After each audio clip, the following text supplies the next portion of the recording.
तेच Ram public accessories मध्ये तुम्हाला लय दिवस झाले आपण कोणतीच ऑफर दिली नाही आणि कोणतीच अपडेट दिली नाही. एकदम जबरदस्त क्वालिटी मध्ये तुमच्यासाठी स्टॉक अवेलेबल केला आहे. तर बर्ड्स राहणार आहे स्टार्टिंग फक्त आणि फक्त 150 रुपयामध्ये. खूप सारा स्टॉक अवेलेबल आहे. लवकर ते लवकर शॉपला व्हिजिट करा. त्यानंतर ट्रिमर, गोल्डन ट्रिमर तुमच्यासाठी राहणार फक्त आणि फक्त 99 रुपयामध्ये. त्यानंतर साऊंड एकदम बेस्ट क्वालिटी मध्ये तुमच्या मुलांसाठी खेळण्यासाठी एकदम बेस्ट क्वालिटी मध्ये राहणार आहे.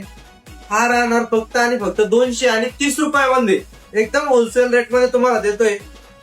वन प्लस चे ऑटो ऑन ऑफ चे हेडफोन फक्त आणि फक्त 299 मध्ये राहणार आहे. आणि हेडफोन नेक मॅट फक्त 150 रुपयामध्ये. लवकर ते लवकर शॉपला व्हिजिट करा आणि आपल्या आयडीला फॉलो करायचं विसरू नका. आपण नवनवीन अपडेट्स, नवनवीन ऑफर फक्त आणि फक्त तुमच्यासाठी घेऊन येत असतो. त्यामुळे जेवढा तुम्ही सपोर्ट कराल आपण तेवढंच प्रेमला आणि ऑफर तुमच्यासाठी घेऊन येणार. लवकर ते लवकर शॉपला व्हिजिट करा आणि आपल्या आयडीला फॉलो करा. धन्यवाद.